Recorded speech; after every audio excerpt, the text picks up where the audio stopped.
Hello everyone, how are you all. I hope आप सभी अच्छे होंगे। एंड आज के वीडियो में हम लोग डिस्कस करने वाले हैं कि मीडियन कैसे फाइंड करें। ठीक है, तो ये हमारा आज का वीडियो का क्वेश्चन, यानी कि अगर आपके पास कोई गिवन डेटा है और ये क्वेश्चन मैंने लिया है आपकी एनसीईआरटी के बुक से ही, उसमें आपको सारे क्वेश्चंस के मीन मोड मीडियन निकालने हैं। तो सारे क्वेश्चंस का डिस्कशन वो तो उसके नोट्स में आपको प्रोवाइड करा दूँगी डिस्क्रिप्शन बॉक्स में, बट सबसे इम्पॉर्टेंट चीज़ है कि आपको निकालना आना चाहिए। तो जो मेन क्वेश्चंस हैं मैं उसका सॉल्यूशंस आपको बता दूंगी, एंड बाकी आप खुद से बना सकते हो। अगर उसमें भी दिक्कत आ रही है तो आप नोट्स को प्रेफर कर सकते हो। ठीक है, so yes, coming back to the question कि हमारे पास आज का क्वेश्चन है कि how to find the median of the data. आपके पास ये क्वेश्चन 1 है ऑफ एक्सरसाइज 14.3, एंड इसी से हमें फाइंड करना है कि इस गिवन डेटा का मीडियन कैसे निकालें। तो मीडियन कैसे निकालें उसके लिए भी एक फार्मूला आता है, और वो फार्मूला क्या है पहले वो देख लेते हैं। मीडियन का फार्मूला होता है आपका ये L+N/2 - CF अपॉन F/N/2H। ठीक है,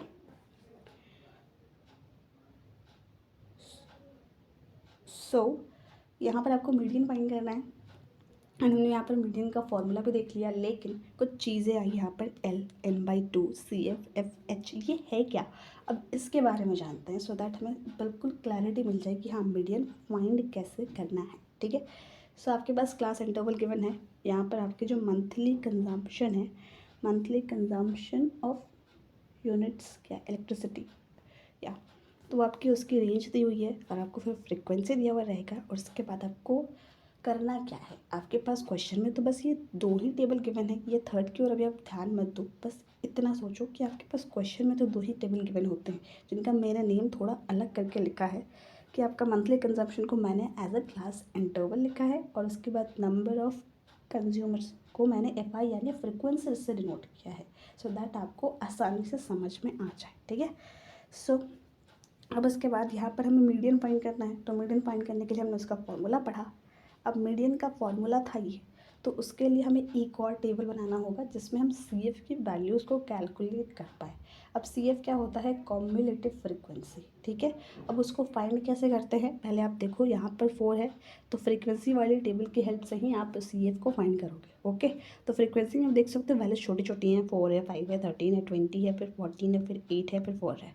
लेकिन CF की वैल्यूज़ थोड़ी बड़ी होती है। बड़ी क्यों होती है वो भी अभी जब उसको फाइंड करेंगे देन में पता चल जाएगा। ओके, तो यहाँ पर पहला आपको FI में भी 4 है, तो आपको CF यानी कम्युलेटिव फ्रिक्वेंसी के टेबल में भी 4 ही लिखना होगा। ये एक तरीका है उसको फाइंड करने का, दैट्स वाई। ठीक है, अब उसके बाद आपका सेकंड टेबल में यहाँ 5 है, तो आप ये दोनों वैल्यू को ऐड करोगे 4 और 5 को, उसका रिजल्ट आपको यहाँ के सेकंड वाले प्लेस पे लिखना होगा, तो वो हो जाएगा 9। फिर उसके बाद अब पीछे वाले को छोड़ नहीं देना है, ऐसे ही आप आगे बढ़ोगे, बस फर्स्ट वाला सेम रहेगा, देन सेकंड से आप पीछे वाले को ऐड करते जाओगे। तो अभी आपने 9 रखा, अब उसके बाद 9 में 13 ऐड करोगे तो क्या हो जाएगा 22।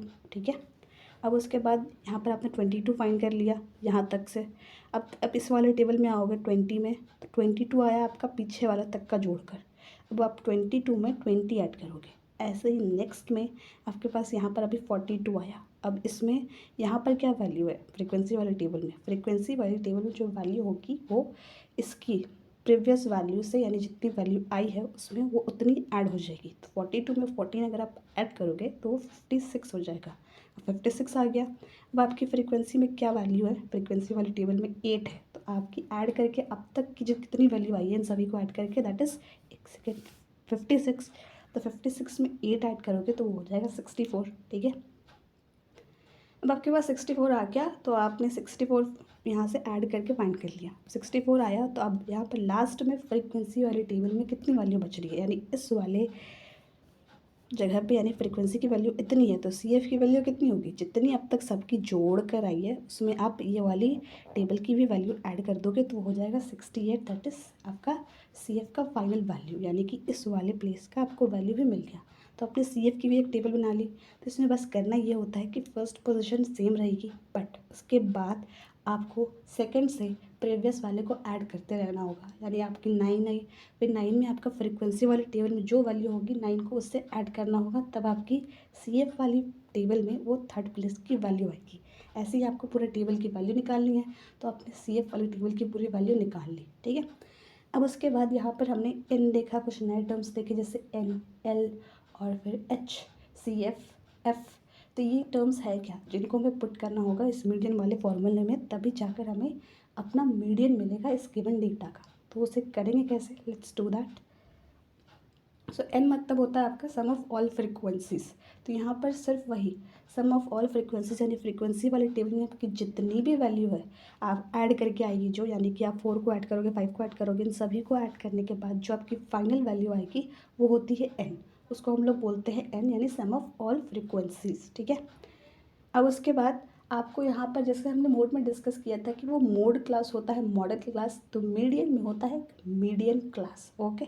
अब मीडियन क्लास कैसे फाइंड करेंगे, सेम प्रोसेस वही रहेगा कि क्या करना होगा, आपको फ्रीक्वेंसी वाले टेबल में जाना होगा यानी एफ वाले टेबल में, और इसमें देखना होगा कि फ्रीक्वेंसी की सबसे हाईएस्ट वैल्यू क्या है, यानी कि इस वाले टेबल में सबसे बड़ा नंबर कितना आ रहा है, कि उससे बड़ा कोई नंबर इस टेबल में हमें मिलेगा ही नहीं ढूंढने पर। तो वो कौन सा नंबर है, वो है 20, यानी कि इस वाले टेबल में 20 से बड़ा कोई नंबर दिख ही नहीं रहा है।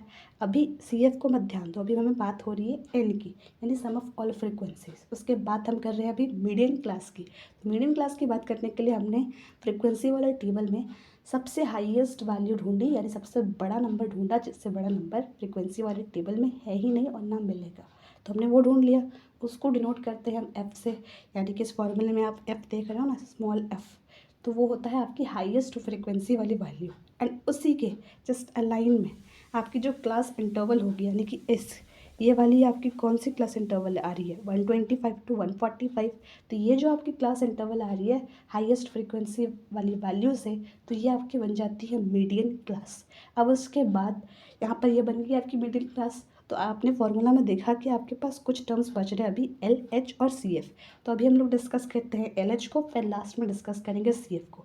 ये नहीं सोचना है कि हमने इतना टेबल बनाया फिर वो क्यों बनाया, जब ये लास्ट में डिस्कस होगा, ऐसा नहीं सोचना है। उसकी भी डिस्कशन हम लोग करेंगे, but right now coming back to the point कि एल और एच क्या है। हम डिस्कस कर रहे थे मीडियन क्लास जो हमें मिली हाईएस्ट फ्रिक्वेंसी वाली इंटरवल से। अब यहाँ पर आपका वो इंटरवल है ना, तो उस क्लास में आपकी ये हो गई क्लास 125 to 145। अब आप, मैंने मीन में भी बताया था आपको कि इसमें एक अपर लिमिट होती है, एक लोअर लिमिट होती है। अब वो लोअर कौन होगी और अपर कौन होगी, वो तो जिस नंबर देखने से ही पता चल जाएगा। रेंज में कुछ एक अपर लिमिट होती है, एक लोअर लिमिट होती है। तो लोअर लिमिट वो वाली होगी जिसकी वैल्यू छोटी होगी, और अपर लिमिट वो होगी जिसकी वैल्यू बड़ी होगी। तो 125 और 145 में से छोटी और बड़ी कौन है, छोटा आपका 125 है और बड़ा कौन है 145। तो हम लोग 125 को लोअर लिमिट बोलेंगे और 145 को अपर लिमिट। लेकिन हमें यहाँ पर अपर लिमिट से कोई काम नहीं है, हमें सिर्फ काम है लोअर लिमिट से, क्योंकि लोअर लिमिट को हम लोग डिनोट करते हैं एल से। ठीक है, lower limit of the class denote करा जाता है स्मॉल एल से, और वही आपका एल यहाँ पर यूज़ होगा। तो इससे हम 125 वाली वैल्यू ले लेंगे, lower limit of the class. अब बचा आपके पास एक और एच। एच को हम लोग बोलते हैं क्लास साइज। आपके पास ये क्लास इंटरवल है, ठीक है, रेंज है, आप इसको नॉर्मली बोलोगे तो ये हर एक अलग अलग नंबर की रेंज है, कभी 65 to 85 है, 85 to 105 है, और इसके बाद 125 या कंटिन्यू है। और एक और चीज़, जब भी आप मीडियन मोड तीनों के क्वेश्चन बना रहे हो, हमेशा एक बात का ध्यान ज़रूर रखना है कि आपका ये जो क्लास इंटरवल है ना, वो कंसिस्टेंट फॉर्म में होना चाहिए, नहीं तो आपका उसको कंसिस्टेंट फॉर्म में करना होगा। तो कंसिस्टेंट फॉर्म मीन्स क्या, कि आपका ये 65 से 85 तक गया, उसके बाद सेकेंड वाले टेबल में ये आपका 85 से ही स्टार्ट हुआ, यहाँ पर ये 86 से स्टार्ट नहीं हुआ। क्यों, बिकॉज ये ग्रुप फॉर्म ऑफ डेटा है, और आपके जितने भी फॉर्मूलाज हैं मीन मोड मीडियन, वो सिर्फ ग्रुप फॉर्म ऑफ डेटा पे, और कंसिस्टेंट फॉर्म बोलोगे आप तो उन्हीं पर काम करते हैं, उन्हीं पर अपना आंसर लेकर आते हैं करेक्ट। अगर ऐसे आप कर दोगे, मान लीजिए अगर 86 होता और यहाँ पर 105 से ख़त्म हुआ, फिर यहाँ 106 होता, तो ये आपका ग्रुप डेटा नहीं होता, ना ही कंसिस्टेंट फॉर्म में होता। तो आप इस पर फॉर्मूले पे भी पुट कर देते इनकी वैल्यूज़ को, तो आपका जो आंसर है वो इनकरेक्ट हो जाता। तो ये बात भी ध्यान रखनी है जब भी आप मेन मोड मीडियन बना रहे हो, बिकॉज इससे बहुत सारे मिस्टेक होते हैं। एंड इसको करेक्ट कैसे करना है उसकी भी एक वीडियो आएगी, बिकॉज इस एक्सरसाइज में उससे रिलेटेड एक क्वेश्चन है और एक और मीन में है, तो आप प्लीज़ उसको देखना ज़रूर करना, ठीक है। So now coming back to the point, हमने एच के बारे में समझना था। तो एच क्या होता है, क्लास साइज। आपने क्लास निकाली 125 to 145, तो इन दोनों के बीच का जो डिफरेंस होगा वही आपका क्लास साइज हो जाता है, क्लास इंटरवल का size, that is class size.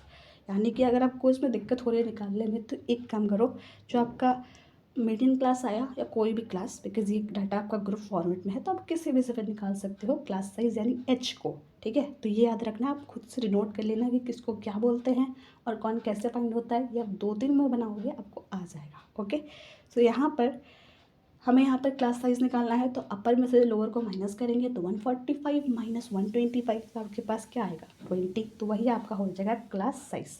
तो हमें एच भी मिल गया, एल भी मिल गया, एन भी मिल गया और एफ भी मिल गया। अब बचा हमारे पास सिर्फ एक चीज़, that is C F, cumulative frequency की वैल्यू। तो अब एक क्वेश्चन आएगा कि हमने तो इतना बड़ा टेबल निकाला कॉम्युलेटिव फ्रीक्वेंसी का, क्यों निकाला? हम सारी वैल्यूज़ को पुट करेंगे या सिर्फ लास्ट वाले को पुट करेंगे या फर्स्ट वाले वैल्यू को पुट करेंगे? वैसा नहीं करना है। एक तरीका होता है, जैसे कि आप यहाँ पर आपने हाईएस्ट फ्रीक्वेंसी की वैल्यू फाइंड करी, तो उसके एक पीछे, यानी कि उसके एक पीछे इस वाले टेबल में सी एफ कॉम्युलेटिव फ्रीक्वेंसी वाले टेबल में जो वैल्यू होगी वही आपकी एज अ कॉम्युलेटिव फ्रीक्वेंसी की वैल्यू के जगह पर यहाँ पुट होगी। यह डबल है तो उसमें कंफ्यूज नहीं होना है, 22 ही होगा, बिकॉज हाईएस्ट आपका 20 है फ्रीक्वेंसी, तो उसके एक पीछे जो होगा कॉम्युलेटिव फ्रीक्वेंसी, तो उसके एक पीछे तो आपका इस वाले टेबल में 22 ही है ना। तो ये ध्यान रखना है कि अगर आपका जो फ्रीक्वेंसी आया है उसके एक पीछे वैल्यू कॉम्युलेटिव फ्रीक्वेंसी वाले टेबल में एक, वही वैल्यू को आप लेते हो एज अ सी एफ इस फॉर्मूले में पुट करने के लिए। तो इतना बस समझना था और इससे ज़्यादा कुछ नहीं करना है। आपको सारी वैल्यूज़ मिल गई हैं, आपको पता चल गया है कि कहाँ से कैसे फाइंड करना है।